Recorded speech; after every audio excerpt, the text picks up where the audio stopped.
Bonjour et bienvenue à toutes et à tous pour ce webinaire que nous avons intitulé Réseau Nièvre, source d'inspiration pour un service public départemental des enseignements artistiques. Alors, je suis Cédric Hardy, je suis le délégué général de Culture Co. Je suis accompagné aujourd'hui de Mathilde Chevillot, qui est ma collègue coordinatrice de l'UCAS et qui du coup m'accompagnera sur le support technique de ce webinaire. Alors, c'est un webinaire du coup qui est coordonné par Culture Co dans le cadre du l'UCAS du coup, hop. Le laboratoire d'usage culture, art, société, en partenariat avec les départements de la Manche et de la Haute-Garonne dans le cadre de la révision de leurs schémas départementaux d'enseignement artistique. C'est un temps de rencontre national proposé à partir des thématiques qu'on a pu identifier dans le cadre des co-diagnostics qu'on a menés sur la Manche et la Haute-Garonne. Un temps qui s'adresse aux acteurs de ces territoires, ouvert aux autres communautés d'acteurs Lucas, dirons-nous, à l'échelle nationale, mais aussi aux adhérents de Culture Co et à nos partenaires. Alors, pourquoi ce webinaire? On le sait, la question de l'emploi dans le secteur des enseignements artistiques est une problématique relativement complexe, hein. À l'échelle nationale, de nombreux départements observent des difficultés croissantes des structures d'enseignement artistique publiques et associatives, difficultés à recruter, difficultés à fidéliser des enseignants qualifiés, qu'il s'agisse de professeurs de musique, de danse ou de théâtre. Ces tensions sont particulièrement accentuées dans les territoires ruraux, où la précarité de certains contrats et notamment la fragmentation des temps de travail rendent ces postes peu attractifs. Et le constat, du coup, il est apparu de manière particulièrement marquante dans les études qu'on a menées en Haute-Garonne et dans la Manche, où les collectivités se heurtent à une série d'obstacles: multiplication de contrats à temps partiel, augmentation des charges salariales, instabilité des équipes pédagogiques. Un autre élément de contexte, les défis, du coup, et tout est lié, les défis majeurs auxquels sont confrontées les écoles associatives à l'échelle nationale, à la fois sur le plan administratif et financier. Par exemple, en Haute-Garonne, on a pu observer que la survie de nombreuses écoles dépendait à la fois, parfois, de subventions départementales relativement faibles, hein, minimes. Une réduction de ces aides pourrait entraîner la fermeture immédiate de ces structures et elles subissent en outre une pression croissante liée à la hausse des charges salariales et à la complexité de la gestion administrative qui souvent, faut bien le dire, est portée par un nombre réduit de bénévoles. Pour la Manche, on voit aussi là des difficultés qui sont similaires. Dans ce territoire, les écoles de musique associatives luttent pour maintenir leurs activités alors que leurs charges augmentent plus vite que leurs recettes. Le recrutement d'enseignements qualifiés, notamment de professeurs diplômés et de dumistes, est particulièrement complexe dans ces zones rurales. C'est aggravé aussi par cette notion d'isolement géographique et un manque d'attractivité des postes. Du coup, ce sont des difficultés qui ne sont pas propres à la Manche, mais elles sont particulièrement marquées sur ce territoire en raison de l'absence de grands pôles urbains de proximité, et contrairement notamment à d'autres départements de Normandie. Dans ces départements, des réflexions émergent pour mutualiser les ressources humaines, mais ça reste un chantier difficile à mettre en œuvre sans un cadre de coopération bien défini. Alors, plusieurs questions autour de ça, plusieurs questions que vous avez aussi pu partager au moment de l'inscription à ce webinaire. Comment recruter et fidéliser des enseignants, notamment en milieu rural? Comment organiser la coopération entre les différentes structures pour mutualiser les ressources et stabiliser l'emploi? Et plus largement, comment faire converger des projets locaux au sein d'un cadre départemental commun pour garantir l'accès de toutes et tous à une offre artistique de qualité? Voilà pour les éléments de contexte. Sur cette thématique, du coup, on a choisi aujourd'hui de donner la parole à un adhérent de Culture Co, Réseau Nièvre, pour partager son expérience. Réseau, c'est une structure qui a été créée en 2003 à l'initiative du Conseil départemental de la Nièvre. C'est un établissement public de coopération culturelle, avec un statut qui lui permet de mettre en place une mutualisation des emplois à l'échelle du département. Grâce à la coopération entre 15 collectivités membres, cet établissement permet de stabiliser l'emploi des enseignants tout en maintenant une offre d'enseignement artistique accessible à plus de 5000 habitants chaque année. Réseau semble ainsi apporter des réponses concrètes aux enjeux repérés à l'échelle nationale.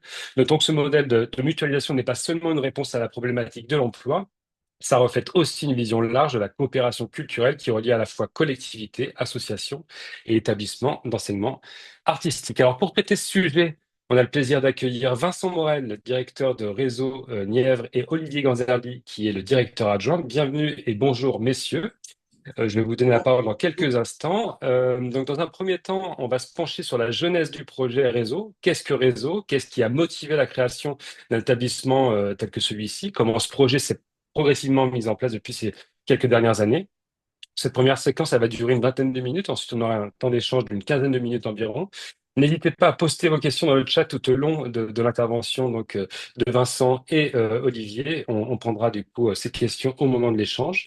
Ensuite, on aura un deuxième temps qui permettra d'explorer enfin une ou deux illustrations, actions concrètes menées à l'échelle départementale qui permettent de faire travailler justement en réseau les structures d'enseignement artistique de la Nièvre et on verra du coup précisément sur quel objet.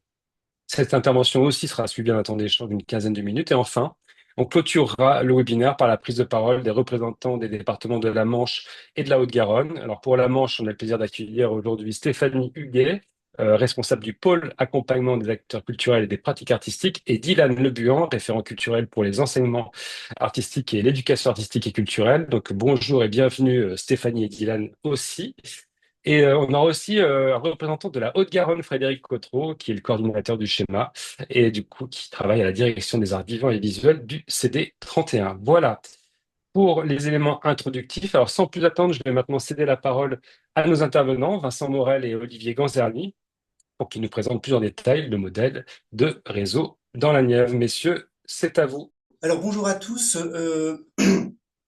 On va donc vous présenter à deux voix cet outil assez unique dans le paysage. Dans un premier temps, on va revenir sur la genèse de cet établissement, il y a 21 ans aujourd'hui. Et puis ensuite, donc dans un deuxième temps, Olivier présentera plus particulièrement des projets qui naissent de cette coopération dans ce territoire. Alors revenons 21 ans en arrière, puisqu'on a fêté les 20 ans l'année dernière de cet outil. Déjà, une petite autopromotion, puisque France Musique a parlé de Réseau Nièvre euh, l'année dernière, en avril dernier. Donc, vous tapez dans un bon moteur de recherche Orchestre à l'école, Réseau France Musique, et vous allez tomber sur une petite pastille de 3-4 minutes qui a été faite à l'occasion de la rencontre des orchestres à l'école, dont Olivier reparlera tout à l'heure.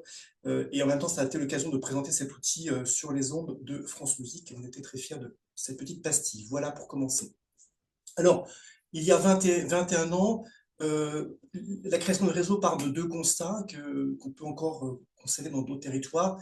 Une fragilité des associations qui portaient à l'époque les écoles de musique, danse et théâtre, et évidemment, dans un territoire très rural comme celui de la Nièvre, une volonté de stabiliser l'emploi. Cette problématique, elle est venue d'un territoire rural, dans le Bazois, donc dans le sud-est du département. Et donc, c'est comme ça qu'est venue cette idée de que faire pour consolider tout ça.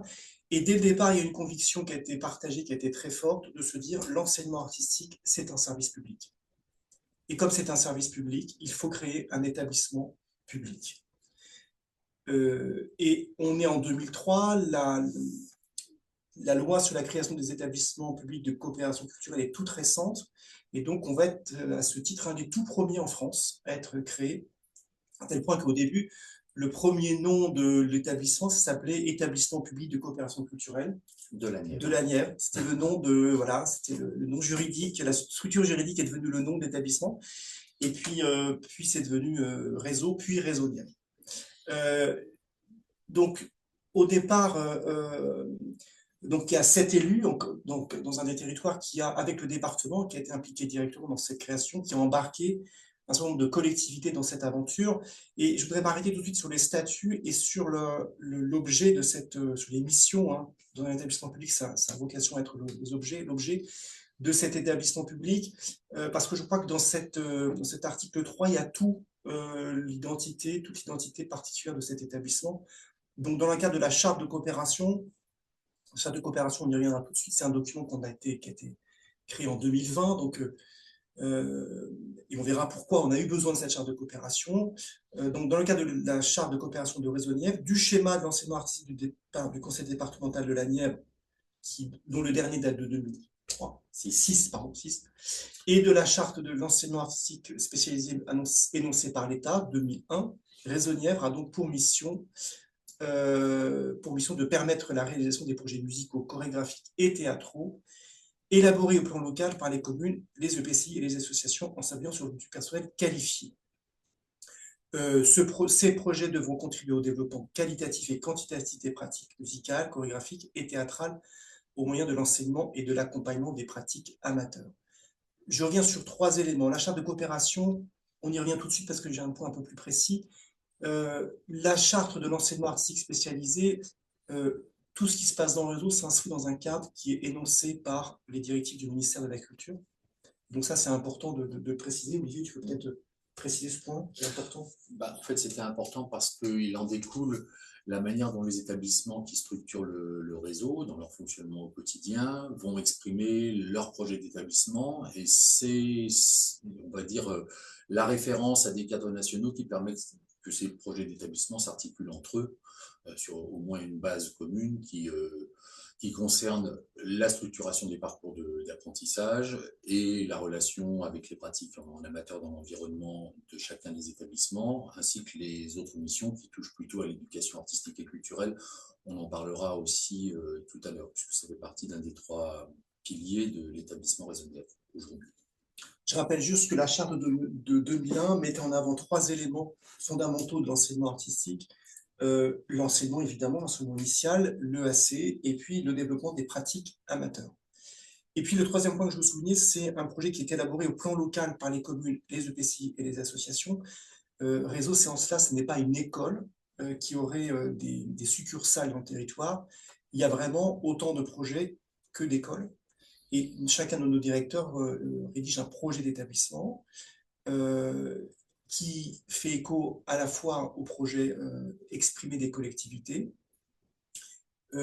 aussi du projet exprimé plus ou moins clairement, on le verra, par d'autres collectivités, dont le département. En tout cas, c'est vraiment une agglomération de projets, et le projet des écoles se fait à l'échelle locale. Elle ne se fait pas dans nos bureaux ici à Nevers, et ça, c'est important de le souligner, parce que c'est ce qui donne le côté un peu atypique de l'outil, et en même temps qui amène une grande variété dans les établissements qu'on porte. Voilà, je reviens maintenant sur la question de la charte de coopération, parce qu'il est apparu autour des années 2020 par ma prédécesseure Frédérique Janot, que vous connaissez puisqu'elle est maintenant directrice des affaires culturelles du département de la Nièvre, et le bureau en dessous maintenant, qu'il manquait un document cadre qui permette de dire autre chose qu'on mutualise l'emploi, et de mettre l'accent sur cette notion de coopération culturelle, comment cette coopération s'exprime au quotidien dans la gestion de cet outil. Et il y a eu un gros travail de fait pour créer ce document qui est assez court, hein, il fait 3 pages, mais qui dit vraiment un peu l'ADN de cet outil. Je dis très rapidement, il y a trois entrées: préciser les valeurs et les principes qui sont partagés par les membres, une équité territoriale, coopération et partage, et solidarité et responsabilité, décrire les missions et le fonctionnement de l'établissement, qu'est-ce qu'on entend par mutualisation de l'emploi, l'importance de la pratique amateur, l'importance aussi de développer les compétences des agents, on peut le faire parce qu'on le fait ensemble, et l'importance des actions communes, évidemment, et puis définir les responsabilités attachées à la qualité de membre de l'établissement. Évidemment, on y reviendra, mais c'est vraiment pour nous un combat de tous les jours, puisque les établissements, les collectivités, leur rappeler tous les jours que être membre de réseau, c'est partager ensemble un service public. C'est-à-dire qu'on n'est pas un prestataire, elle ne donne pas une subvention, elle ne nous achète pas des prestations, elle cofinance leur service public de l'enseignement artistique. Et ça veut dire une implication au conseil d'administration, et ça veut dire aussi qu'on anticipe les moyens, à la fois au niveau du département et au niveau des collectivités. Si une collectivité veut 10 heures en plus, ce n'est possible que si ça ne fragilise pas les voisins, et si le département le peut. Donc s'il y a une fragilité dans le sud du département, ça fragilise le nord. Donc les élus se sentent responsables, au bout de 20 ans quand même, de cette culture de coopération, et je crois qu'il faut le souligner, à quel point c'est possible dans ce département pour un projet culturel. Et tout ça parle aussi d'une question aussi d'aménagement du territoire. On se met autour de la table au niveau du département pour gérer ces questions d'enseignement artistique. Donc évidemment, les 3 domaines d'intervention de Réseau Nièvre: l'enseignement initial de la danse, de la musique et du théâtre. On commence toujours en parlant de la musique, danse, théâtre, mais je parle volontairement de la danse parce qu'il ne faut pas oublier aussi l'ensemble des 3 dimensions, des 3 enseignements. Pour information, dans l'histoire de l'établissement, il y a eu une question au moment d'ouvrir aux arts plastiques. Oui. Il me semble même que c'était dans les statuts dès le départ. C'était dès 2003 dans les statuts qui ont été rédigés à la création de l'établissement. Ça y est resté jusque dans les années 2012-13 sans pour autant que des actions soient menées dans ce domaine, parce qu'on a fait le constat qu'il existait aussi des forces vives sur le territoire, la plupart du temps constituées sous forme associative, qui menaient un travail de qualité et depuis longtemps dans la Nièvre, et donc il nous est apparu peu opportun d'aller, pardon pour l'expression, piétiner les plates-bandes d'opérateurs qui étaient tout à fait pertinents. Et il a été convenu avec le conseil d'administration dans ces années-là, finalement, de retirer cet élément des compétences de l'établissement. Voilà, 1, 2, 3, il y a une petite erreur dans mon PowerPoint. Et puis, le troisième point, évidemment, l'accompagnement de la pratique amateur. Voilà les 3 domaines principaux d'intervention. Et puis, évidemment, une culture de coopération. On y reviendra dans un deuxième temps. Je ne développe pas. Peut-être juste dire un mot, et je vais laisser la parole à Olivier sur la question du parc instrumental, puisqu'on a aujourd'hui plus de 900 instruments. Et c'est une richesse pour notre activité. Alors oui, je vais compléter effectivement. Alors je vais même préciser, il ne s'agit pas que de 900 instruments de musique, mais de 900 pièces de matériel en fait. On a des instruments de musique, mais on a aussi du matériel de sonorisation, d'amplification pour les instruments qui en ont besoin. C'est un parc qui a été constitué au départ dans la perspective de doter de manière efficiente tous nos dispositifs collectifs en instruments en nombre suffisant. C'est un parc donc, qui est aujourd'hui très majoritairement utilisé dans le cadre des orchestres à l'école qui sont développés à l'échelle du territoire départemental. Ces instruments donc, ont vocation à être utilisés dans ce cadre et à être utilisés de manière gratuite par les élèves qui en disposent pendant la durée du dispositif. À défaut, si ces instruments restent disponibles, ils peuvent être loués à des élèves inscrits dans les écoles, mais c'est une vocation seconde. Voilà. Alors, Réseau Nièvre aujourd'hui, donc on a 6 établissements, 6 EPCI, collectivités de communes qui sont membres, plus 9 communes, plus le département de la Nièvre. Vous voyez la carte de notre beau département. Alors, vous pouvez remarquer qu'il n'y a pas 9 communes, il n'y a pas 9 points rouges. Voilà. En fait, il y a des communes qu'on a enlevées parce qu'elles ne sont encore membres de l'établissement, il n'y a plus d'activité. Il y a une mise à jour à faire dans les membres pendant l'année prochaine.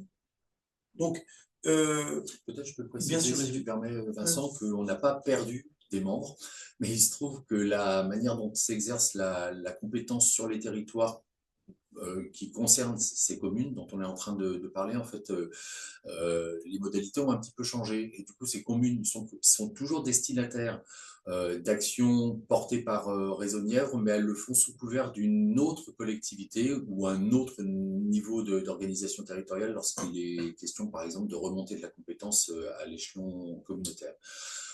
Donc on n'a pas perdu on va dire, d'usagers par rebond, mais effectivement, ces communes n'ont plus vocation à apparaître sur la carte en tant que telle. Voilà. Donc le Nord, bien représenté. Quelques remarques sur le Sud. Donc là, on a 2 communes, Châtillon et Luzy. Alors, typiquement, la compétence était au niveau de la communauté de communes, puis après la loi NOTRe, la compétence est redescendue, ce qui a fragilisé ce territoire. Donc, ces 2 communes ont créé en fait un copil. Donc, ce sont les 2 communes qui sont membres.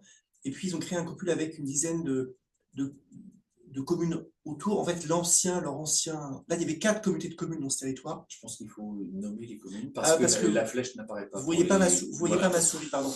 Alors, je suis dans la partie sud-est, donc Châtillon, Bazois, Luzy. Voilà, et donc dans ce territoire, les 2 communes ont créé un copil, et donc elles jouent un modèle de cofinancement. Enfin, c'est un réseau dans le réseau, si on peut. Et donc là, il y a un sujet actuel de remontée de la compétence. Donc, il y a un gros travail politique que moi j'ai mené depuis 1 an, et on croise les doigts pour que ça puisse se faire. Juste en dessous, comité de communes Amogne, Cœur du Nivernais. Donc, en dessous, vous avez la ville d'Infi, la ville de la Machine. Pareil, Infi vient de créer un copil l'année dernière, et là, on a eu un retour du directeur. Il y a eu beaucoup plus d'inscrits depuis que ce copil a été créé, la Machine. Et puis, le cas de l'agglomération de Nevers qui est un peu particulier, puisque le conservatoire de Nevers, la ville de Nevers est membre, et le maire est d'ailleurs membre de droit de l'établissement public de coopération culturelle. Il y a 50% des agents de la ville de Nevers qui sont membres de réseau. Et puis à Varennes-Vauzelles, qui est donc une commune de l'agglomération de Nevers, il y a simplement une école de danse. Donc il y a une petite subtilité avec Nevers, on pourra y revenir, mais je ne développe pas pour l'instant ce point-là. Donc le conseil d'administration, évidemment, un élu par collectivité. La ville de Nevers a donc 2 membres, 5 membres du conseil départemental, 2 personnalités qualifiées et 2 représentants du personnel, donc des enseignants. Par tradition, l'établissement est présidé par Wilfried Ségeot, qui est vice-président de culture du département, et puis une vice-présidence, et en l'occurrence Madame Roy, d'autres communautés de communes dans le territoire qui préside aussi le CST.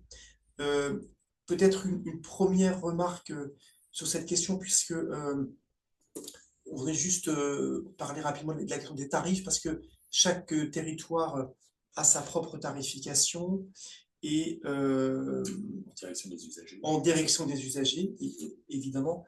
Et on voit bien que il y a eu pas mal de problématiques dans les territoires. Je pense à Châtillon, Bazois et Luzy, lorsque la compétence est remontée, parce que les habitants n'ont plus pu avoir accès à l'outil. Donc c'est un sujet de tendre non pas vers une uniformisation, parce que dans le cadre de la libre administration des collectivités, on ne peut pas obliger les collectivités à gérer appliquer les tarifs qu'ils veulent. Mais cette histoire de compétence est très important pour nous, parce qu'évidemment, dès lors que la compétence remonte à l'échelle intercommunale, ça rend l'établissement beaucoup plus solide. Un tout petit mot voilà, avec la tache blanche du nord du département, puisque c'est une communauté de communes qui est liée à un territoire qui est lié à une communauté de communes qui est dans l'Yonne. Voilà.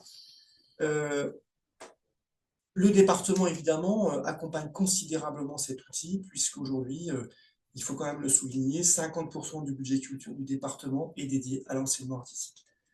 50%, ce qui est évidemment considérable dans un département comme le nôtre, à tel point qu'évidemment, on ne peut pas penser le développement de la culture dans ce département sans penser à la vie culturelle dans les écoles de musique, de danse et de théâtre.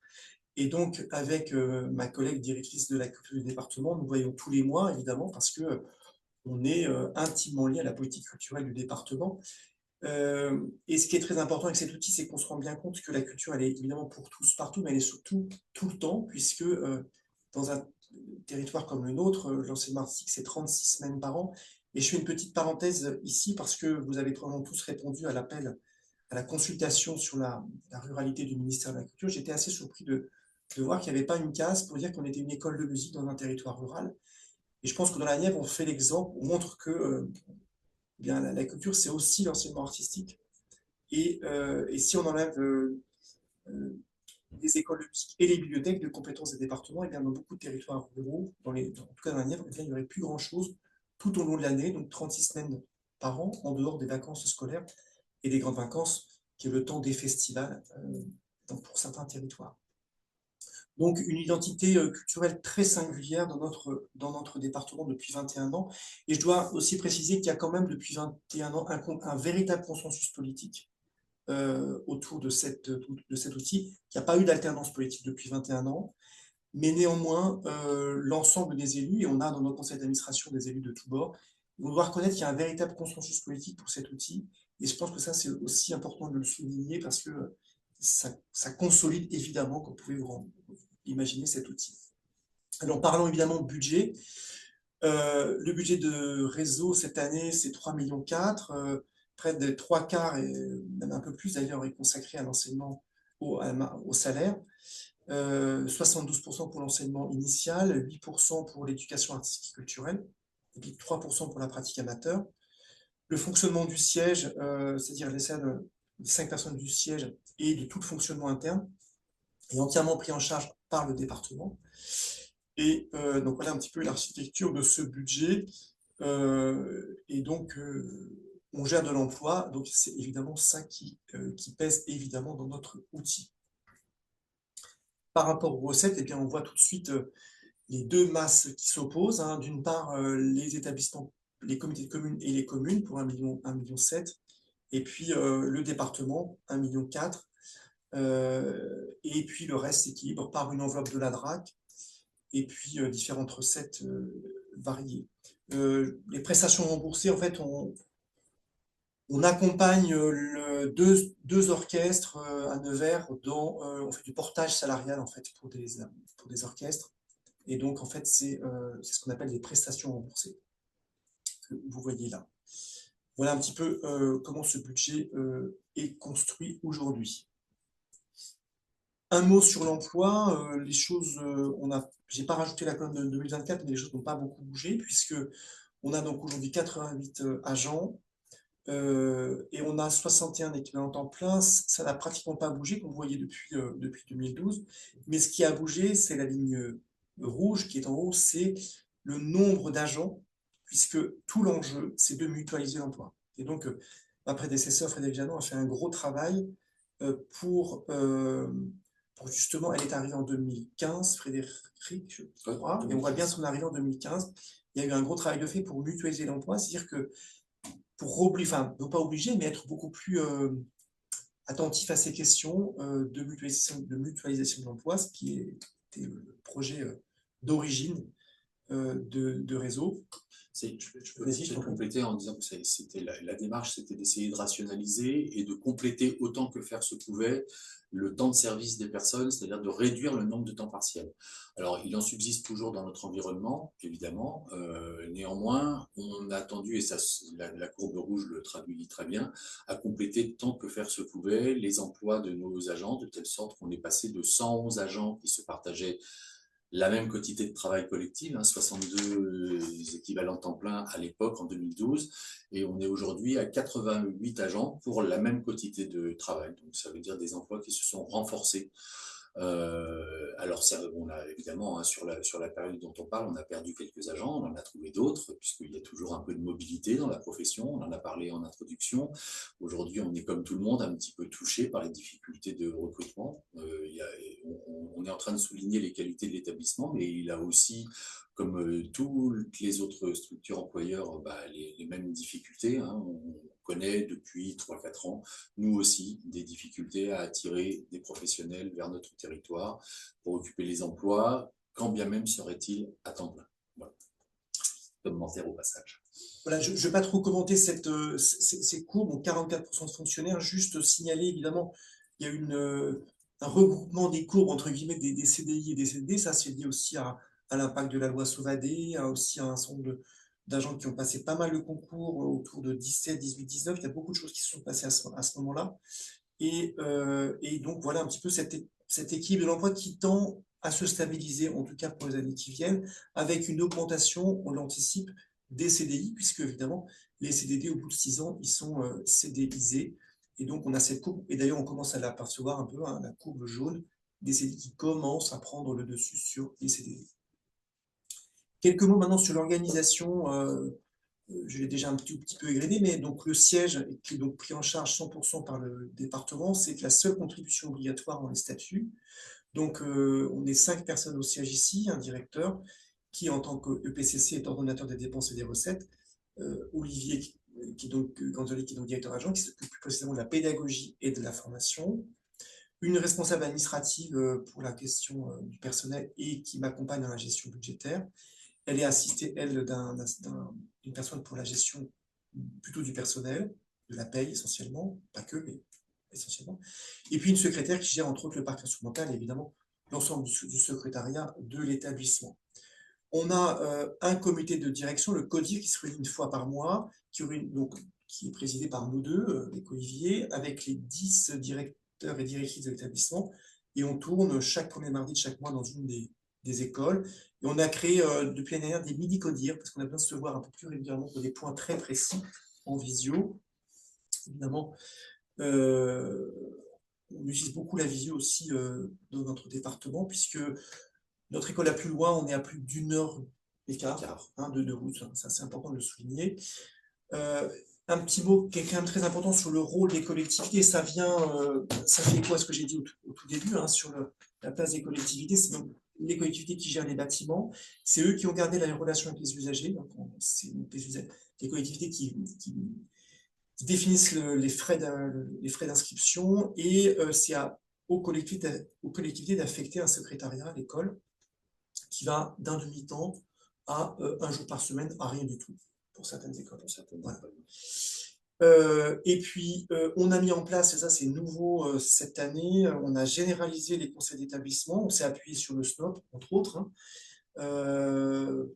Donc, on a 2 années de tests, et cette année, moi j'ai vraiment souhaité qu'on ait un échange, un lieu officiel d'échange entre le siège, donc le département, les collectivités, les usagers et les partenaires, je pense à l'éducation nationale, les associations, les chorales qui sont liées à nos établissements. Et on a mis à la fin faire école. Effectivement, il y avait beaucoup d'écoles qui avaient besoin de cet outil pour faire comprendre à leur collectivité que ce n'était pas une association, que c'était vraiment un vrai outil, un vrai service public de la collectivité. Et on a besoin de renforcer au niveau du territoire le côté institutionnel, je crois qu'on peut le dire comme ça, de ces outils qui parfois ont un peu du mal à prendre sa place, même au sein des services des collectivités.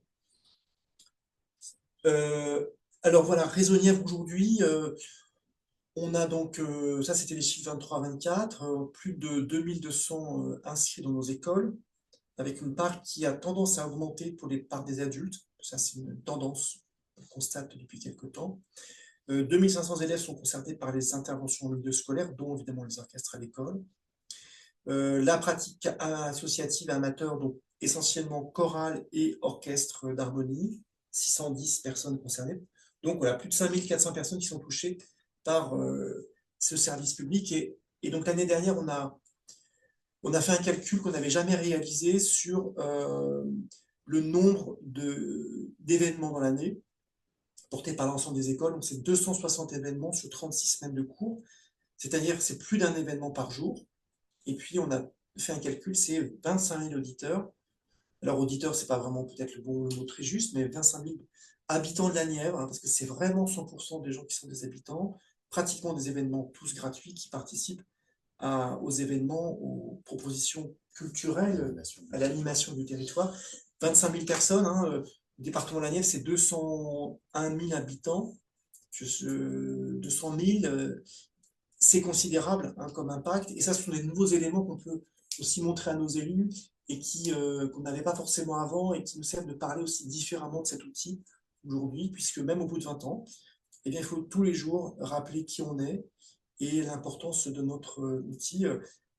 Je terminerai sur une chose pour les élus de la Nièvre. C'est normal d'avoir un financement à ce niveau du département. Et quand on leur dit, vous savez, vous avez des écoles de musique qui probablement coûtent les moins chères de tout le territoire, ils ne se rendent pas toujours compte. Et on doit en permanence rappeler l'effort considérable du département et l'importance de la coopération pour que ça fonctionne encore pour longtemps. Voilà cette présentation assez rapide et on est à votre disposition. Merci beaucoup Vincent, merci beaucoup Olivier. Du coup, Sandrine Vallée du coup de Seine-et-Marne qui nous dit Réseau Nièvre soutient donc les projets de ces structures adhérentes, mais les soutient-il aussi financièrement sur le fonctionnement hors salaire? Si oui, sous quelle forme et quels critères? Y a-t-il en parallèle un schéma départemental des enseignements artistiques? On y a un petit peu répondu tout à l'heure. Et le département intervient-il encore à un autre endroit dans les enseignements artistiques de la Nièvre ou alors c'est Réseau Nièvre le seul qui gère l'ensemble de ces questions? Est-ce que vous pourriez juste repréciser, même si on en a un petit peu parlé à l'instant? Alors, on est vraiment le seul opérateur du département pour l'enseignement artistique. Le département n'intervient à aucun autre endroit. Il n'accompagne aucune chorale, aucun orchestre, autre que ce qui peut être fait dans le cadre de la pratique amateur à réseau. Et pour ce qui est du schéma départemental, il n'a pas été revu depuis 2006.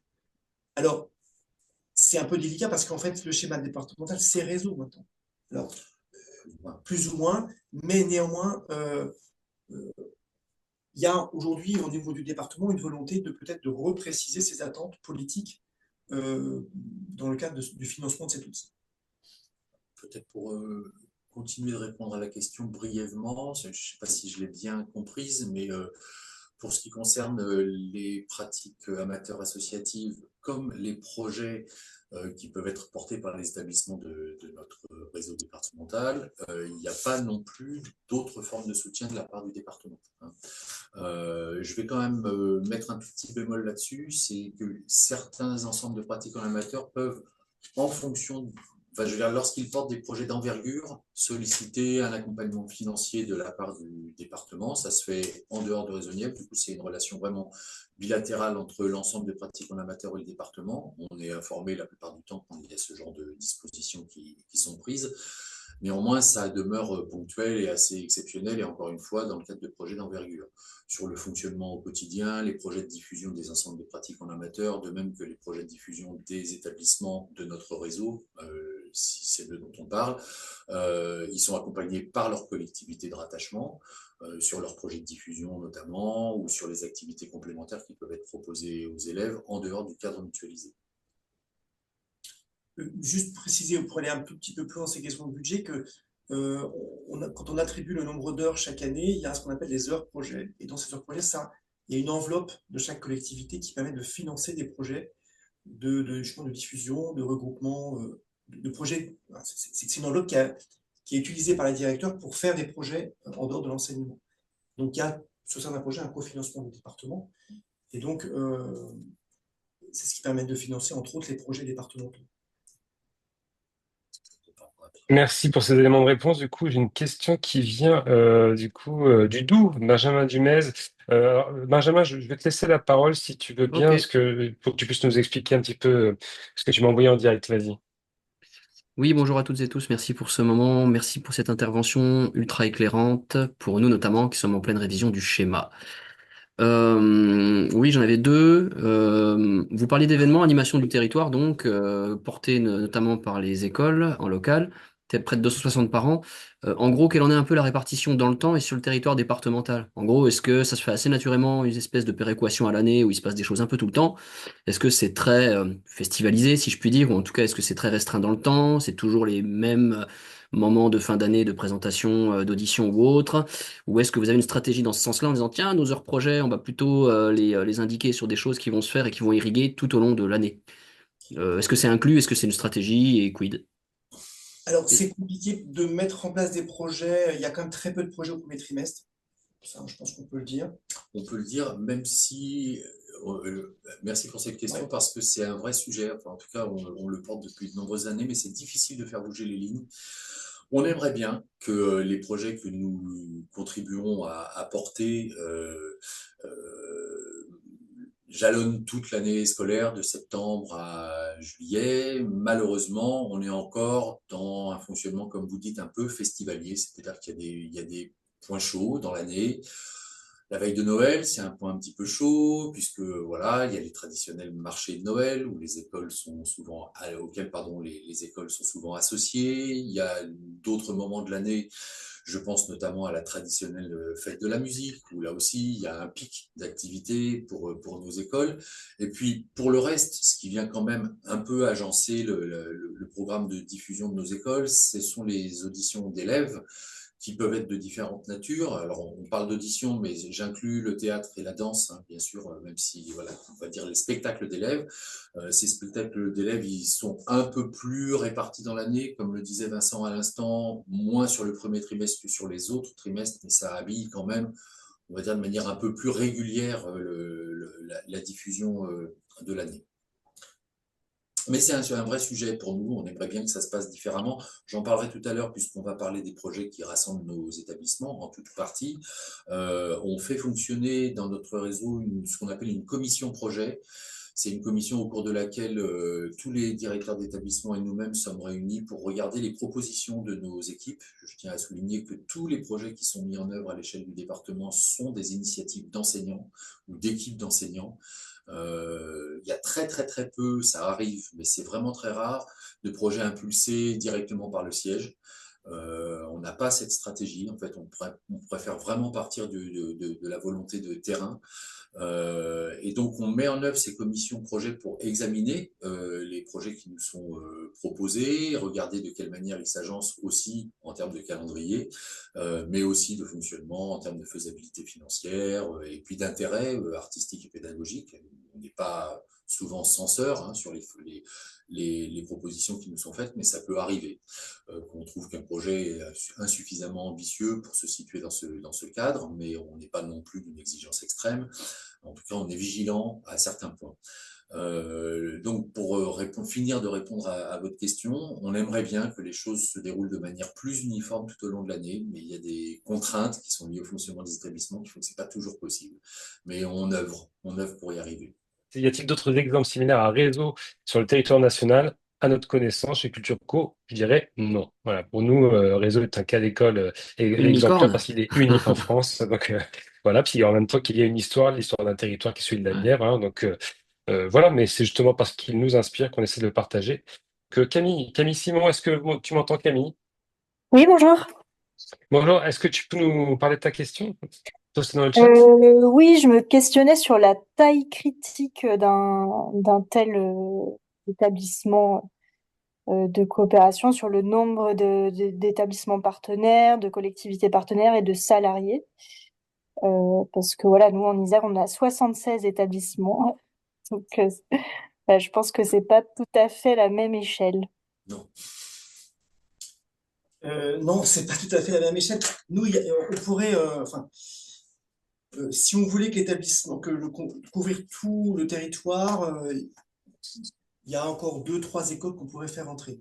Le problème, c'est qu'on est à une limite budgétaire du département. Financièrement, le département a augmenté sa contribution qui est fixée à 1,4 million depuis 7, 8 ans, Ouais, presque 10. presque 10.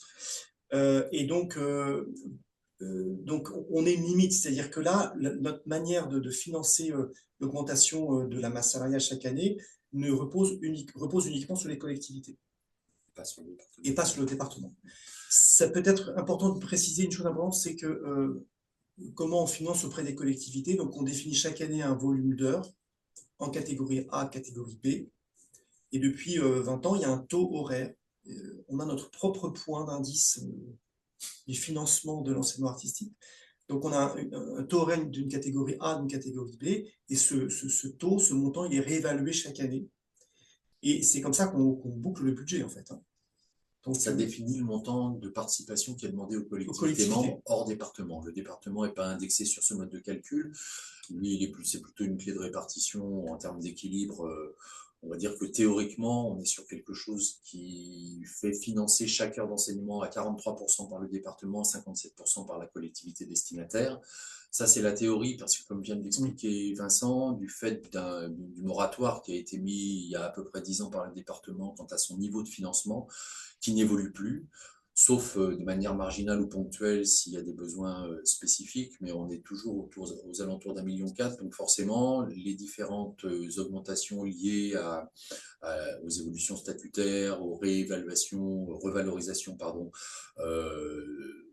décrétées par l'État pour ce qui concerne la filière enseignement artistique, il y a un écart qui se creuse un petit peu entre le niveau de financement du département et celui porté par les autres collectivités membres. Alors, ça se creuse de manière toujours équilibrée, comme le dit Vincent, le budget est équilibré, mais la part des collectivités tend à augmenter du fait que celle du département, elle, est stable depuis 10 ans. Et juste une précision importante, c'est que évidemment, le département ne regarde pas, les collectivités ne payent que, entre guillemets, 53% de la masse salariale. Et en plus de ça, elles reçoivent l'intégralité des contributions des usagers. Donc,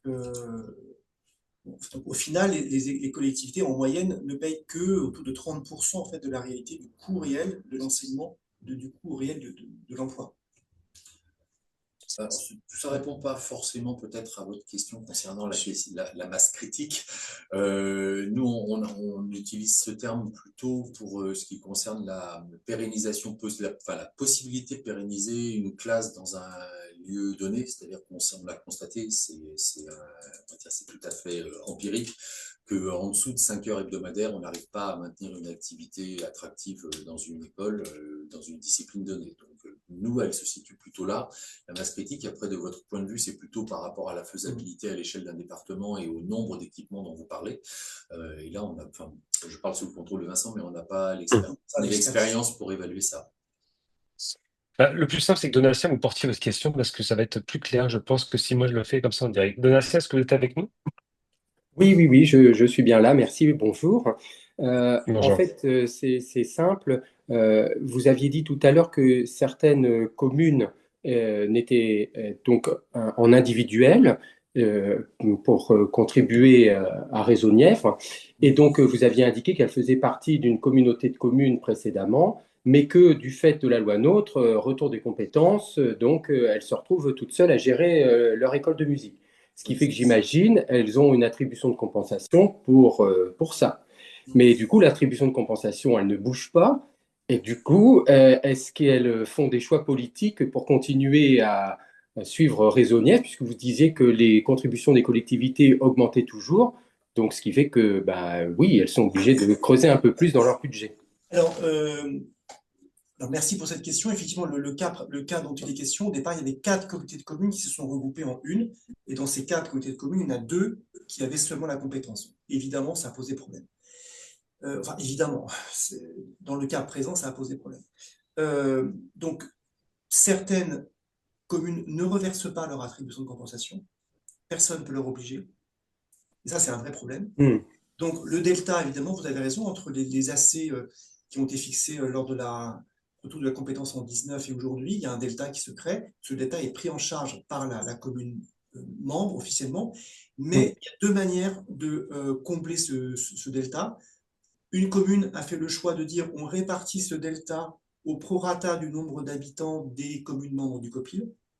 Il faut préciser que les communes qui se sont retrouvées isolées du fait de la restitution de la compétence se sont organisées avec les communes voisines, quand elles le pouvaient, pour créer, c'est ce que Vincent appelait le réseau, c'est-à-dire qu'elles ont recréé une dynamique de coopération localement autour de communes volontaires, on va dire ça comme ça, qui, elles, vont à leur tour, du coup, reverser leurs attributions de compensation à la commune pilote, on va dire ça comme ça. Et donc, c'est de cette manière que l'équilibre arrive plus ou moins à être maintenu. Alors, tu me corriges. Mais c'est-à-dire que c'est pas toujours l'autre. Enfin, on a 3 exemples. Hein. Il y a une commune dont toutes les communes reversent leur AC. Donc, ça marche. Le delta, c'est réparti pour atteindre le nombre d'habitants. Donc, en fait, le financement, il fonctionne de ce côté-là.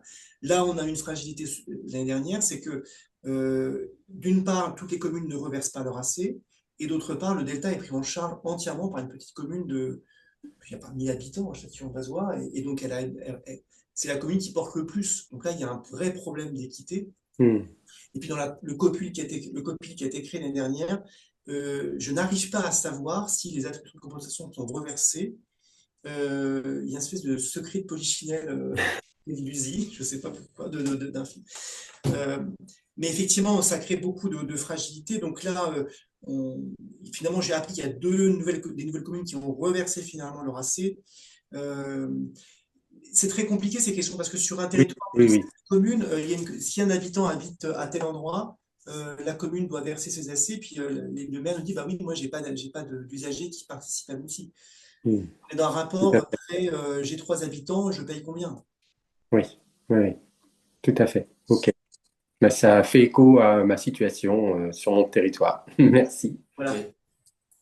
On va devoir accélérer un peu, donc merci pour ces éléments de réponse. Du coup, juste noter que effectivement, le réseau n'est pas le seul en fait, puisque dans la Marne, il y a une plateforme collaborative à l'échelle départementale, c'est le réseau artistique numérique départemental de la Marne qui visiblement agit aussi sur les principes de mutualisation de l'emploi. Donc nous, on le note chez Culture Co et on prendra contact avec Boris Vidal. Merci pour le partage d'informations. On avance sur la deuxième séquence, si vous voulez bien, messieurs, pour plonger dans les actions concrètes menées par Réseau à l'échelle du département. Vous avez quelque chose à projeter ou pas pour cette séquence? Non, pour cette partie-là, je prendrai la parole. Ce sera exclusivement oral. J'espère. On Ça vous peut écoute. bien. J'ai préparé différentes choses, mais je vais peut-être ne retenir que deux sujets. J'en avais choisi trois, mais on n'aura peut-être pas le temps. En fait, je vais vous parler de deux projets qui sont un petit peu emblématiques de la dynamique départementale. Le premier, c'est un projet autour de la pratique des musiques actuelles, qui concerne donc les instruments liés à cette esthétique qui sont enseignés dans les écoles de notre réseau. Ça, c'est le premier projet, je vais le détailler. Et le deuxième projet n'est pas à proprement parler un projet artistique et pédagogique, c'est le cas plutôt des évaluations de fin de cycle que nous sommes en train d'arriver à mener intégralement à l'échelle départementale. Ça signifie que les élèves qui sont inscrits dans les parcours, quelle que soit leur école d'origine, peuvent être évalués au même endroit et de la même manière au regard des compétences qu'ils ont acquises en fin de cycle. Donc, pour ce qui concerne le premier point que je voulais développer, avant, je vais quand même préciser que en moyenne, on porte entre 8 à 10 projets dits départementaux. On peut dire inter-école parce que c'est pas toujours l'intégralité des établissements du département, mais souvent quand même. Donc 8 à 10 événements de cette nature chaque année. Encore une fois, je le disais tout à l'heure au sujet d'autre chose, ce sont des projets qui sont dans leur très très grande majorité impulsés par des enseignants, élaborés en équipe départementale. Je vais peut-être juste redire ce petit point de contexte avant d'enchaîner. Nous organisons chaque année une journée de rentrée qui réunit tous les personnels de notre établissement en un même lieu pour une journée de retrouvailles d'après les vacances d'été. Voilà, c'est une espèce de séminaire de rentrée qui se déroule sur 2 demi-journées. Et parmi les contenus de cette journée, il y a un temps de travail en atelier par discipline ou groupe de discipline ou esthétique, qui réunit donc toutes les forces vives d'une même discipline esthétique à l'échelle du département. Donc ça contribue aussi à former des équipes à une autre échelle que l'échelle habituelle de l'établissement enseignement artistique. Donc ces projets s'expriment autour de ces travaux en atelier. Et donc la Manufacture du Rock, c'est l'événement annuel désormais récurrent depuis la 10e édition, enfin ce sera la 10e édition cette année. Ce projet Manufacture du Rock, donc il est né à l'initiative d'une de nos écoles en milieu rural, à savoir l'école d'enseignement artistique Sud-Morvan-Bazois, qui est située à Lusy et qui rayonne aussi sur Châtillon-en-Bazois. On vient d'en parler pour une autre question. Donc, à partir d'une expérimentation en fait qui portait au départ sur l'évaluation des élèves musique actuelle en situation scénique. Et puis, en fait, la question de l'évaluation a été peu à peu mise de côté. Et dès la deuxième année, on s'est plutôt attelé à un travail avec un groupe invité, un artiste ou un groupe d'artistes invités, choisis pour l'année dont il est question. Et ce travail est conduit en partenariat avec la scène musique actuelle de Nevers qui s'appelle le Café Charbon, qui porte à l'année une saison de diffusion et donc qui a accepté d'être notre partenaire pour l'organisation de cet événement annuel. Donc ça se déroule pendant 2 jours en présence des artistes choisis pour la session et avec un travail préalable sur leur répertoire tout au long de l'année. Il faut savoir que c'est un événement qui se déroule au printemps à peu près, presque même jour pour jour au jour du printemps. Et donc les artistes sont choisis en général à la fin de l'automne, au début de l'hiver. Ça prend des fois un petit peu plus de temps parce que avec les maisons de production, on a des fois beaucoup besoin de dialoguer pour trouver le bon artiste disponible, motivé, et qui possède aussi dans son arsenal un certain nombre de compétences concernant la transmission et en tout cas au moins un intérêt pour ça. Donc en fait, pendant 2 jours, les élèves travaillent avec ce groupe d'artistes sur le répertoire de l'artiste, arrangé la plupart du temps de manière spécifique pour être abordé par les élèves de différentes manières et des élèves qui ont parfois des niveaux assez différents aussi les uns des autres. Pendant le week-end de rencontre avec l'artiste, il y a bien sûr des ateliers qui se déroulent sous la conduite des artistes invités. et bien sûr sous la conduite des enseignants également. Donc là, il y a aussi une dimension intéressante de coopération entre un artiste et une équipe d'enseignants. J'insiste sur le fait qu'il s'agit d'une équipe départementale, donc c'est aussi pour eux l'occasion de travailler sur un objet concret et de le faire de manière tout à fait vivante et comment dire, opérationnelle hein, sur le terrain. C'est-à-dire que là, ils sont vraiment en train de mettre en œuvre ensemble un projet dont ils ont impulsé les bases et aussi les objectifs. Le week-end comprend aussi une dimension diffusion, bien sûr. L'artiste invité propose un concert qui est ouvert à tout public, mais auquel sont invités tous les élèves qui participent au week-end.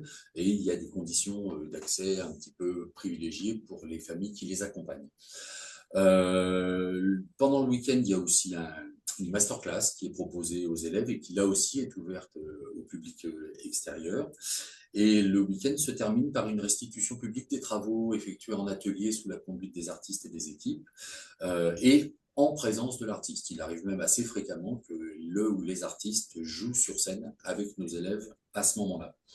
Le financement de ce projet est assuré, on en parlait un petit peu tout à l'heure, par les établissements qui y participent, de même que par le siège de réseau qui mobilise une partie de son budget d'activité pour accompagner la mise en œuvre de ce projet. Ce qu'on fait d'ailleurs dans tous les autres projets dits interécoles ou départementaux. Et bien sûr, il y a dans ce cadre une mutualisation de moyens avec le Café Charbon, puisque bien sûr, il nous ouvre son lieu, mais aussi tous ses moyens techniques, son équipe, toutes ces personnes se mobilisent pendant tout un week-end pour accompagner le travail des élèves. Cette année, je disais en fait les 10 ans de cet événement. Donc pour les 10 ans, on introduit une petite nouveauté pour continuer de valoriser l'implication des élèves dans ce dispositif en leur proposant une mini-tournée qui viendra compléter le temps de diffusion de la fin du week-end par donc cette petite mini-tournée dans les territoires. 2 ou 3 dates, on n'est pas trop ambitieux, on est aussi conscient de nos limites en termes de mobilité technique, hein, puisqu'on a fait le choix aussi de leur proposer des conditions techniques professionnelles dans les lieux décentralisés où ils se produiront dans le prolongement de ce week-end de manufacture du rock. Je crois que j'ai à peu près dit tout ce que je voulais dire à propos de ce sujet. Ça mobilise combien d'élèves déjà? Alors, tous les ans, il y a à peu près 70-80 élèves qui participent à cet événement. Des élèves, je le répète, qui sont préparés en amont par leurs enseignants, chacun dans leurs écoles, qui sont constitués en ateliers composites pendant la durée du week-end. C'est-à-dire qu'ils vont aussi rencontrer des élèves des autres écoles dans le cadre de ces ateliers. Donc, il y a aussi pour eux une ouverture sur le public des autres établissements du réseau départemental. Ça crée toujours de la rencontre très joyeuse, hein. C'est souvent un moment très animé, très dynamique, extrêmement motivant à la fois pour les élèves et pour les équipes. Ça représente 25 profs, je crois, à peu près, entre 20 et 25 profs qui se réunissent chaque année dans ce cadre.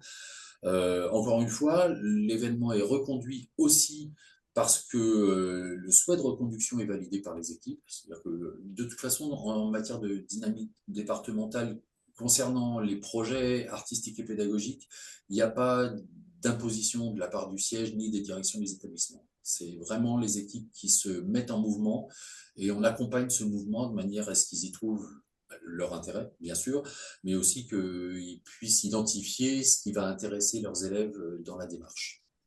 Et que ça fasse bien aussi avec le parcours des élèves, parce qu'évidemment, ce n'est pas un objet parachuté au milieu de l'année, c'est quelque chose qui est tout à fait relié au parcours des élèves. Le budget que nous on met, c'est moins de 10 000 euros, hein, à peu près. À peu près, et le Café Charbon met autant. À peu près aussi. Ouais. À peu autant. Je dirais juste qu'on a deux dynamiques. Il y a une dynamique musique actuelle qui permet de faire ce genre de choses. On ne va pas le développer là, mais il y a aussi une grosse dynamique pour les instruments de cuivre, oui. Hein, qui fait aussi des projets très départementaux. Donc, c'est deux dynamiques qui sont qui tirent aussi, je pense, l'ensemble de l'établissement. Lié aussi à une grosse culture dans notre département d'orchestre d'harmonie. Voilà, sur la manufacture du rock, donc projet artistique et pédagogique, est-ce qu'il y a déjà peut-être des questions? Cédric, je suis sous votre contrôle là par rapport au temps de parole. Je ne voudrais pas passer trop de temps sur ce projet. Et pour l'instant, il y avait une question sur le budget, mais vous y avez répondu, donc propose qu'on aille sur le deuxième projet, si vous voulez bien, puis on prendra le global. Eh ben, pas de souci. Donc, le deuxième projet, c'est moins artistique et plus pédagogique. Là, on parle des évaluations de fin de cycle. Donc ça, c'est un dispositif qu'on a mis en place. Alors, pardon, je vais quand même préciser que quand je parle d'examen de fin de cycle, nous ne parlons ici que de la pratique instrumentale ou de la pratique de la discipline principale s'il ne s'agit pas de musique. On n'évalue pas encore dans le cadre départemental les autres disciplines, à savoir la formation musicale et la pratique collective qui sont liées au parcours de l'élève. On est bien sur la spécialité qui fait l'objet de l'apprentissage. Donc ça, c'est né en 2011, là aussi suite à notre journée de rentrée. Il y a eu une volonté de la part des équipes d'essayer de comprendre un petit peu comment ça se passait sur le plan pédagogique dans les écoles des uns et des autres. Et il nous est apparu qu'une manière d'entrer en dialogue pour partager ce quotidien d'enseignants, c'était de se dire ce vers quoi on convergeait, c'est-à-dire les objectifs. Est-ce qu'ils sont communs? Est-ce qu'ils sont différents d'un établissement à l'autre? Et petit à petit, on est arrivé à une forme d'harmonisation autour des objectifs qui a conduit à évaluer tous les élèves dans un même cadre. Donc, je résume très très schématiquement la manière dont c'est né. L'objectif, c'était bien sûr de faire travailler les équipes ensemble. Et puis aussi, on avait en tête quelque chose de l'ordre d'une préfiguration d'une continuité pédagogique à l'échelle du département, avec en tête l'idée de permettre ou de faciliter une circulation des publics, et notamment pour les publics qui souhaitent avoir des parcours un petit peu prolongés, incluant, on va dire, un accès à des niveaux plus élevés que ceux qui sont, niveau d'enseignement, pardon, plus élevés que ceux qui sont actuellement dispensés dans les écoles lorsqu'elles sont de petite taille dans les petites communes rurales. Ça permet aux élèves, le cas échéant s'ils le souhaitent, de poursuivre leurs apprentissages dans un autre établissement du réseau qui, lui, est en capacité de porter cette offre. Je pense notamment au troisième cycle, où on a très très peu d'élèves de troisième cycle à l'échelle départementale, mais ceux qui veulent poursuivre un enseignement dans le cadre du troisième cycle, ils peuvent dorénavant le faire au Conservatoire de Nevers sans avoir sans autre recherche de prérequis les concernant, puisqu'ils viennent d'un établissement du réseau. Donc ça, c'est une chose qu'on essayait d'atteindre et qu'on est peut-être en train d'arriver à atteindre. En 2011, il n'y avait que 7 disciplines qui étaient concernées par cette mise en commun. C'était pas mal pour une première année, mais évidemment, on ne pouvait pas s'arrêter au milieu du gué. Encore une fois, comme je le disais tout à l'heure, ça s'est fait sur la base du volontariat des équipes, c'est-à-dire que tant que c'était à titre expérimental, les équipes se déterminaient comme elles le souhaitaient sur le fait de faire passer les examens à leurs élèves dans le cadre départemental ou non. Ça a été comme ça, il y a eu une souplesse pendant 5 à 6 années. Donc, les périodes, 5 ans justement, de 2012 à 2011 à 2015. Et puis à partir de 2016, on s'est emparé de la question en comité de direction, donc avec tous les chefs d'établissement, et on a décidé, sur la base des observations qui avaient été faites, et de l'évaluation en fait de la pertinence de mener ces évaluations dans le cadre départemental, il a été décidé de systématiser le dispositif pour toutes les disciplines qui étaient enseignées dans tous les établissements. Après, il y a toujours des disciplines qui sont un peu isolées, qui ne sont enseignées que dans un seul, voire peut-être 2 établissements, où là, on va dire la mise en commun à l'échelle départementale, c'est plus compliqué. Mais on laisse pour autant pas tomber les élèves. Dans ces cas-là, c'est les 2 établissements concernés qui mettent leurs moyens en commun, avec notre soutien, pour évaluer leurs élèves en fin de cycle. Donc, ça a été validé en comité de directeur de systématiser et d'élargir autant que faire se pouvait. On reste aujourd'hui avec quelques disciplines qui ne sont pas encore concernées par cette dynamique, mais on avance tout doucement vers leur inclusion. Pour le moment, ce sont les musiques actuelles amplifiées, bizarrement, alors que je vous disais tout à l'heure que pour la manufacture du rock, on était parti d'une dynamique autour de l'évaluation et finalement c'est devenu autre chose.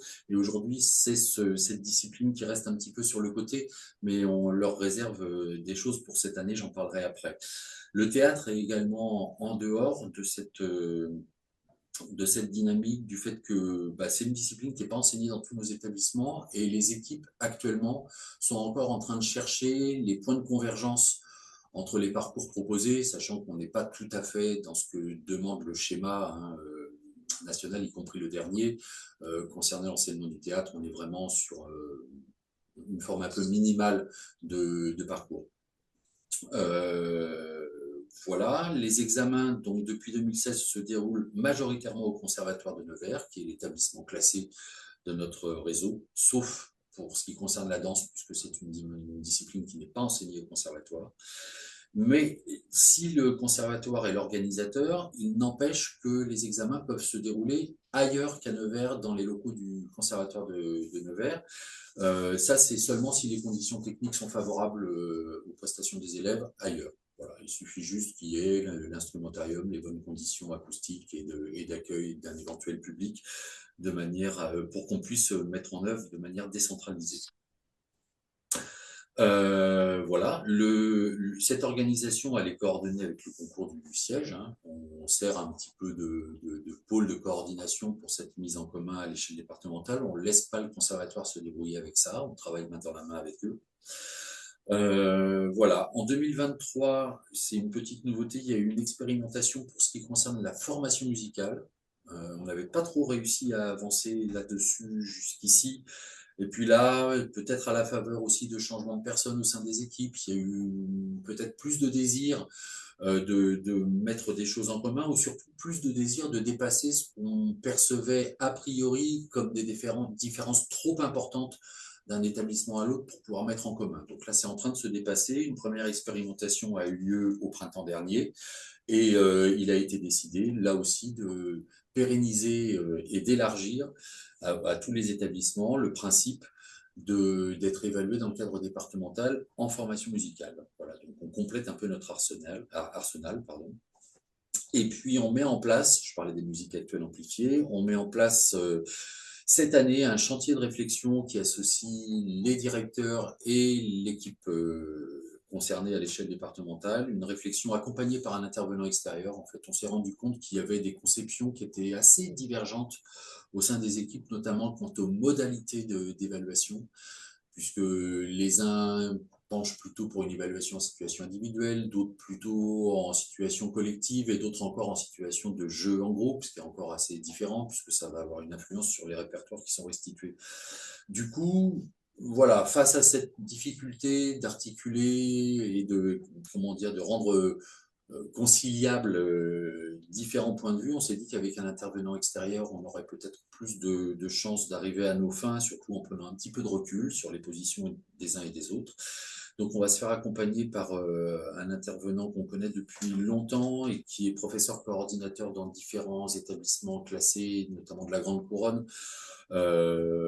donc PEA, qui viendra nous faire part de sa vision et essayer d'accompagner la réflexion de notre équipe sur cette question des musiques actuelles. Et puis peut-être juste pour conclure, je suis désolé si c'est un peu rapide tout ça, je vais quand même faire état des quelques difficultés qu'on a pu rencontrer pour mettre en place cette dynamique à l'échelle départementale concernant les évaluations. On a d'abord, et au tout début, maintenant c'est beaucoup plus souple, on a buté sur une forme de méfiance ou de défiance de la part des équipes des écoles que j'appellerais périphériques, vis-à-vis de celles du conservatoire qui étaient perçues, vécues ou fantasmées comme élitistes, ou peut-être pouvant conduire à ce que les élèves des écoles périphériques soient jugés de manière trop sévère ou trop arbitraire, ou je ne sais quoi dire encore, enfin en tout cas pas suffisamment favorable. Bon, on a dépassé cette difficulté, ça a pris un petit peu de temps, il a fallu que les équipes apprennent à se connaître, ça fait vraiment partie des plus-values aussi de ce fonctionnement en réseau, c'est qu'il y a un enrichissement aussi dans la rencontre entre les personnes, hein, qui découle de cette rencontre en tout cas. Donc aujourd'hui, cette difficulté est en grande partie dépassée. Et puis on a aussi, et on continue de buter sur des difficultés organisationnelles, là qui sont plutôt liées à la physionomie de notre département, à parfois des grandes distances à parcourir, et au fait que le conservatoire par tradition organise plutôt ses examens en journée et en semaine, ce qui rend parfois l'accès aux sessions un petit peu compliqué pour les familles qui résident dans les territoires les plus éloignés de Nevers. Donc on essaye de trouver des solutions. Il y en a une qui se préfigure, je ne sais pas si elle sera pérennisée, mais qui consiste plutôt à faire déplacer les jurys que les élèves. Donc on verra si après expérimentation, c'est un principe qui peut venir s'ajouter à nos modes de fonctionnement. Voilà, j'espère que ça a été clair. Un peu dans la vitesse, j'ai sauté des lignes, donc je suis pas sûr que toutes les phrases aient été parfaitement françaises, mais j'espère que c'était compréhensible. Je pense que c'était parfaitement français, très compréhensible. En tout cas, vu de ma fenêtre, ça l'était. Merci beaucoup pour cette présentation détaillée. Olivier, du coup, pour respecter le timing et vu qu'on n'a pas eu trop de questions, enfin, s'il y avait une question, alors on va les prendre, il y en a deux. Est-ce qu'il y a un budget derrière les évaluations départementales dédiées, identifiées? Première question.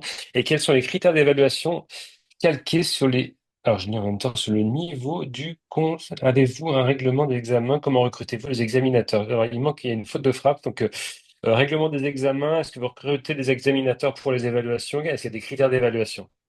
Juste pour la partie budget, il n'y a pas de budget dédié puisque on prend l'ensemble de la masse salariale, on ne définit pas précisément cette enveloppe qui est assez marginale finalement dans l'ensemble. Oui, elle est plutôt marginale, donc elle n'est pas effectivement très précisément circonscrite. On ne devrait peut-être pas dire ça publiquement, mais en tout cas, effectivement, on fonctionne un peu de manière empirique sur cette question de mobilisation de budget. Par contre, on a quand même un principe, c'est que dès lors que l'examen se déroule dans le cadre départemental, les jurys sont rémunérés de manière partagée par le Conservatoire de Nevers et par le siège de Raisonnières. C'est-à-dire que les établissements accèdent à ces dispositifs sans avoir à y contribuer financièrement. Voilà. Sur les critères d'évaluation, Voilà, sur le sur les règlement des critères. examens? Alors, le règlement des examens, en fait, s'agissant d'examens qui sont organisés par le seul établissement classé de notre territoire départemental, en fait, on s'appuie sur le règlement des études du conservatoire. Donc, avec tous les points qui sont détaillés. Je n'ai pas pensé à le prendre avec moi aujourd'hui, mais il a rien de très révolutionnaire dans sa philosophie et dans son approche. C'est un règlement des études d'établissement classé, on va dire assez classique. Et pour ce qui concerne je crois qu'il y avait une question sur les objectifs, c'est ça, ou les critères. Sur les critères d'évaluation, règlement d'examen, on l'a vu, et des examinateurs. Est-ce que vous recrutez des Voilà. examinateurs? Oui, alors c'est ce que je disais tout à l'heure. Effectivement, on embauche spécifiquement des examinateurs qui viennent de l'extérieur du département, comme c'est aussi dans le cadre du conservatoire lorsqu'il fonctionne pour son propre compte. En fait, on s'est vraiment glissé dans les points de repère Ok. de l'établissement classé pour ces choses-là. Et donc, les examinateurs sont embauchés, comme je le disais, soit par la ville de Nevers, soit par Raisonnières. C'est un partage qu'on définit chaque année. On regarde combien il y a de disciplines concernées, combien il va y avoir d'élèves, et puis combien d'examinateurs seront nécessaires, et on divise par deux. Sans plus attendre, on va passer à la séquence du coup finale de ce webinaire, là, sur le petit quart d'heure qui nous reste, en donnant la parole du coup aux territoires avec lesquels on travaille en ce moment, avec le Lucas sur la révision de schéma. Tout d'abord, peut-être le département de la Manche. Je vais me tourner vers Catherine Brunorine. Bonjour Catherine, vous êtes vice-présidente, pardon, déléguée à la culture du département de la Manche. Vous êtes, je crois, avec Laurence Loyer-Cambourg, et donc directrice de la culture de la Manche. Bonjour à vous deux. Qu'est-ce que vous retenez de cette intervention pour votre territoire? Et on passera la parole ensuite à la Haute-Garonne. Bonjour à toutes et à tous. Oui, donc moi je me suis amusée pendant que vous faisiez la première partie de la présentation pour aller voir un petit peu justement les données à la fois géographiques, de population du département par rapport au nôtre. Donc j'ai bien retenu 200 000 habitants, on est plutôt proche des 500 000. Par contre, vous avez un territoire plus grand que le nôtre, 6 790 km² et nous 4 637. Mais avec une configuration géographique particulière de la Manche. Je ne sais pas si tout le monde situe, mais c'est une presqu'île. Et donc, si on prend Cherbourg, qui est la ville au nord, et qu'on regarde le sud du département, voilà, en voiture, c'est 2 heures et demie de transport. C'est important pour la suite, vous allez voir pourquoi. Après, parmi les caractéristiques, revenu fiscal, impôt sur le revenu, j'ai regardé, on est à peu près dans les mêmes tranches. Simplement, vous avez un taux de chômage autour de 10, alors je ne sais pas s'il est toujours, c'était 10,7 dans les données que j'avais. Nous, on est en dessous de 5, donc avec une dynamique économique importante du département et une recherche de main-d'œuvre.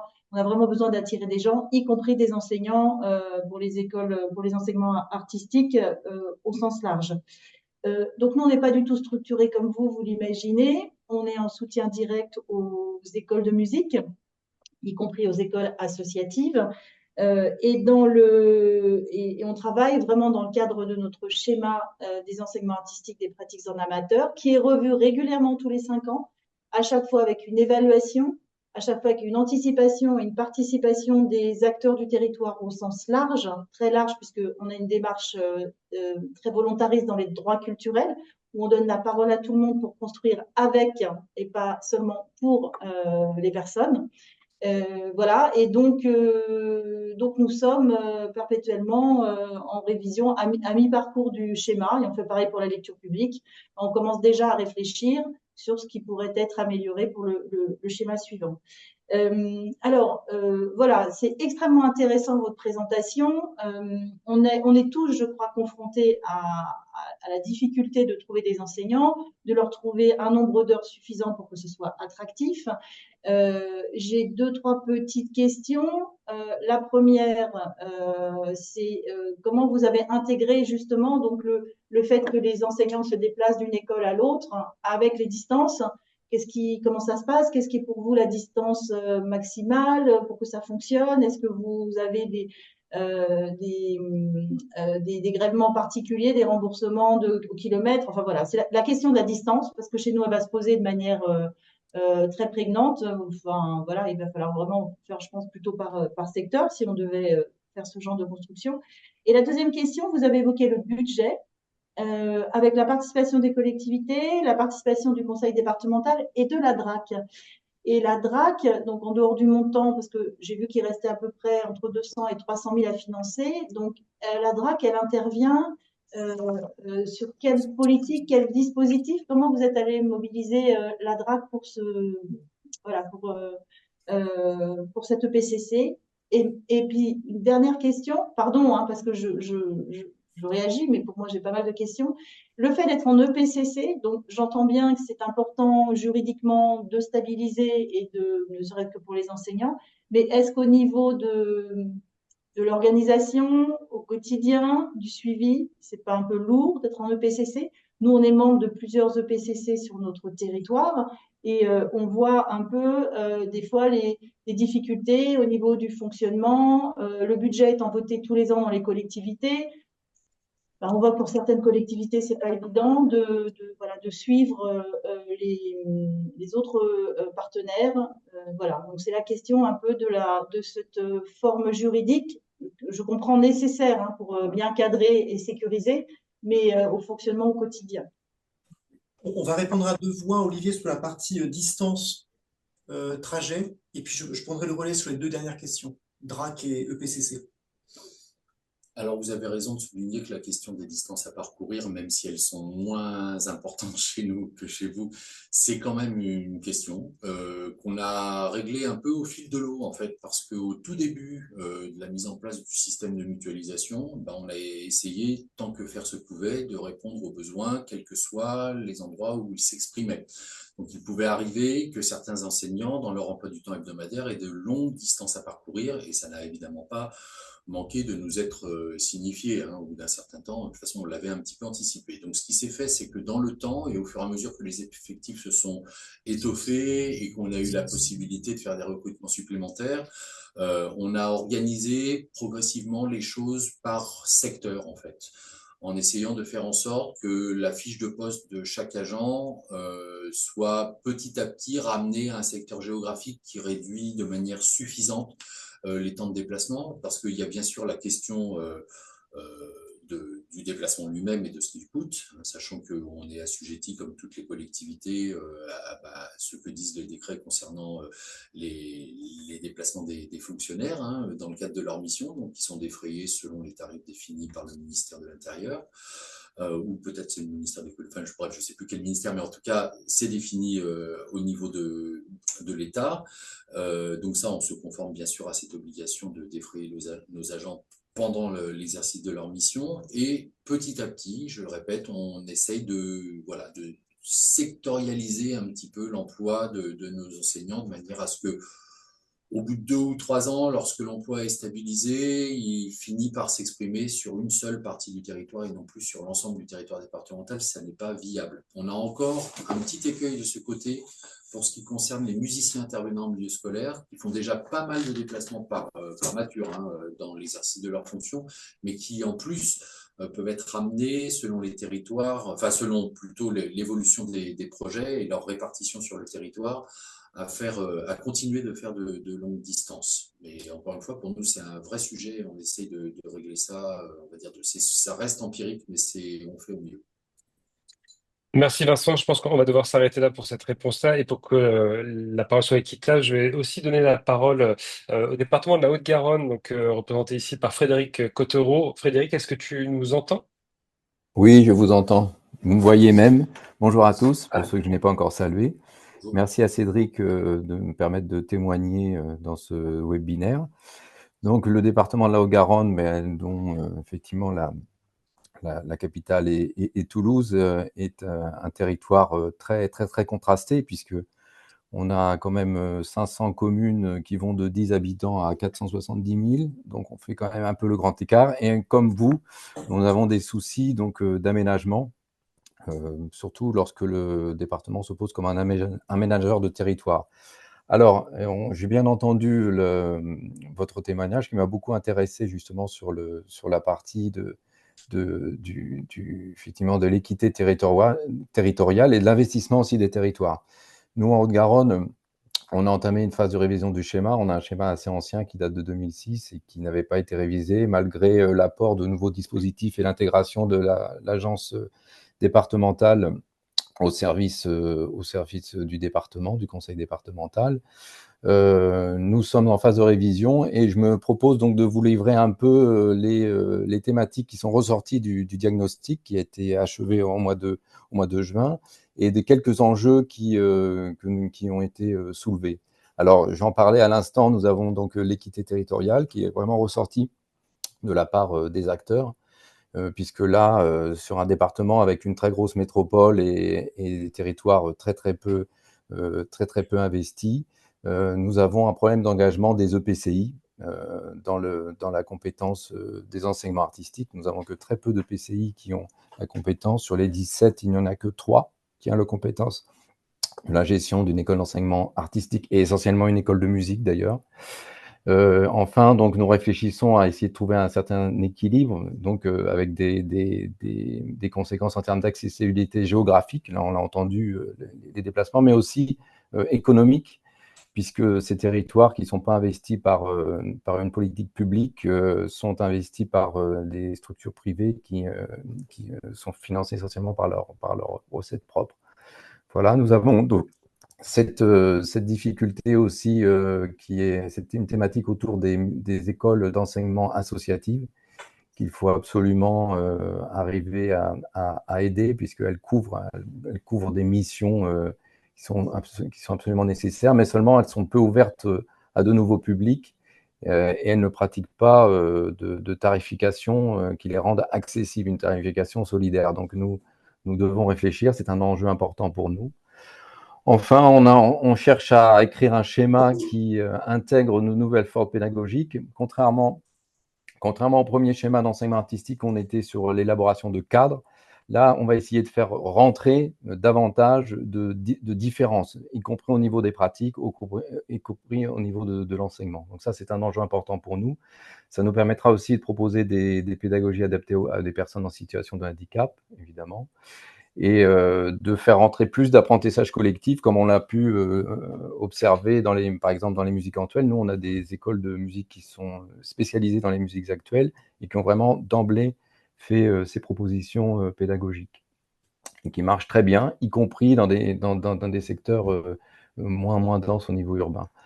Enfin, une des thématiques aussi qui est importante, c'est les thématiques donc, de l'éducation artistique, comment les mettre nos établissements d'enseignement artistique en relation avec les écoles, les collèges et les écoles, essentiellement.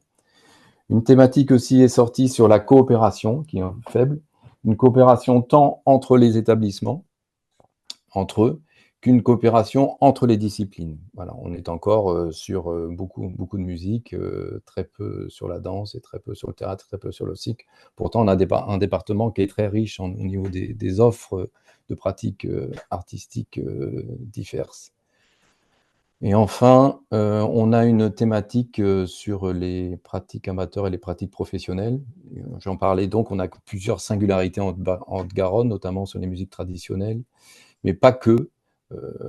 Et on a le souhait de les valoriser davantage. Alors, on avait développé des dispositifs. On a un dispositif de bourse aux pratiques amateurs en théâtre et en musique, mais essentiellement en chant choral, qui sont des résidus des dispositifs de l'ancienne association départementale, mais qui ont été élargis aux pratiques théâtrales.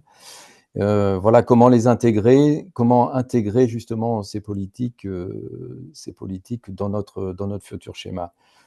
Ceci, tout en perdant de vue que nous avons une commande politique très claire, puisqu'il s'agit pour nous, on a des marqueurs au niveau de la collectivité territoriale que sont les solidarités. Donc, je parlais de faire entrer des publics divers dans les établissements d'enseignement artistique. Ça, c'est important pour nous. On a aussi un marqueur qui est l'émancipation. Donc, c'est très important.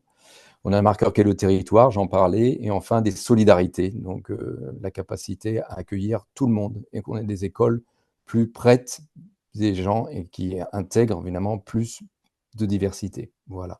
Je vous remercie.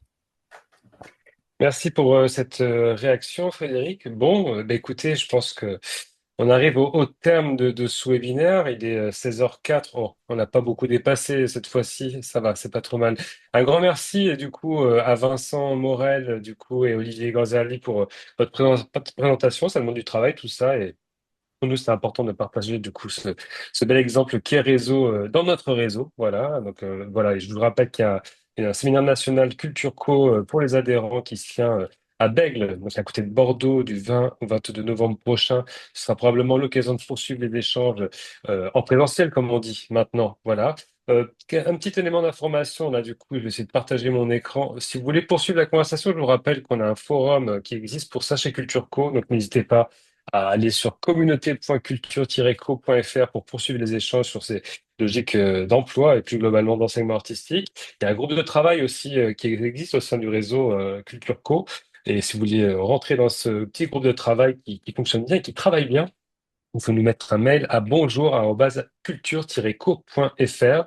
Vous dire aussi que bah, le Lucas, c'est aussi des communs, des ressources gratuites accessibles en ligne sur le site du Lucas, dont vous avez l'adresse sous les yeux, avec des podcasts, des articles universitaires, des kits méthodologiques et aussi les webinaires en replay. Donc, n'hésitez pas à les piocher dans tout ça, en attirant aussi votre attention sur un podcast qu'on va publier dans les jours qui viennent sur les schémas départementaux d'enseignement artistique, justement comme a fait exprès, où on entraînera notamment, du coup, bah, les amis de la Manche témoigner de cette belle démarche en cours, comme d'autres territoires que nous avons pu accompagner jusqu'ici. Voilà.